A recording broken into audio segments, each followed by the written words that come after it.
Okay, so today I went to the hospital, and the last time that I was at the hospital is because I was having some, mental crisis on the suicide ideation thing.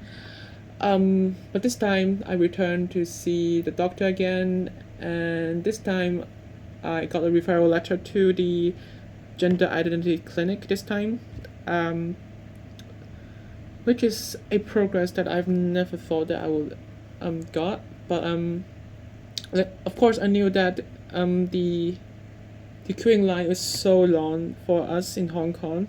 Um, last time I hear is like, last time I heard from a friend of mine who he's also uh, a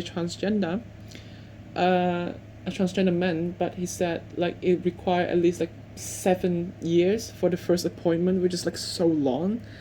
Um, but anyway, I still got a referral letter, but probably I might have a consultation with a private sector in the future, probably, and I have to save some money for it. And we'll see how it goes. But I got the diagnosis for gender dysphoria. The psychiatrist was a very patient person. We had a very long session because it was like one of the like it was like the first appointment between me and her, so it was longer. And however, like the next appointment for the clinical psychologist would be like next year, February. And honestly, I think it's okay.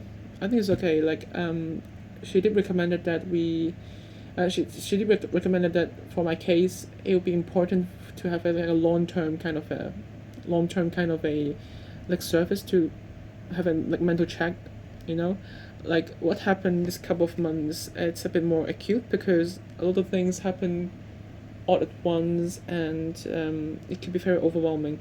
I'm so glad that I do not need any like medicines, like any like any medicine for depressions or any uh, you know I'm so glad that I don't need that at this moment. So I think I'm okay. Um, uh, yeah, I think it was a very, to me at least, it was like a milestone for me to have reached, to have like decided to finally like receive. I mean, not receive, or at least like talked about the gender dysphoria situation, and I think it's a very good step towards my own transitioning. Like, well, technically, I've been like socially transitioning for like a year or so, at least at school. But in my family, I'm a bit more, let's say a bit more. I'm not that open in my family, in my relatives. Like, they don't know about my situation. Do I plan to announce that? No, because I wasn't very close to my relatives, anyways. Like, it won't be necessary for me to like reveal the details to them because why? And second of all, probably it would just become another like conversation after that, nothing else. And I don't want to like risk it, and I don't want to like create any more family dramas anymore. So I think it's my thing. But when the time comes, then I have to do it. But personally, I just don't think that I have to like reveal every single detail to relatives unless like necessarily. But for my case, I think as I'm like spending time in school, I think it's still okay. Like we are still like living our own lives. I'm dealing with my own assignment. We still have group presentation as usual. It's not a big deal at all. So honestly, I think now I'm starting to consider medical transition.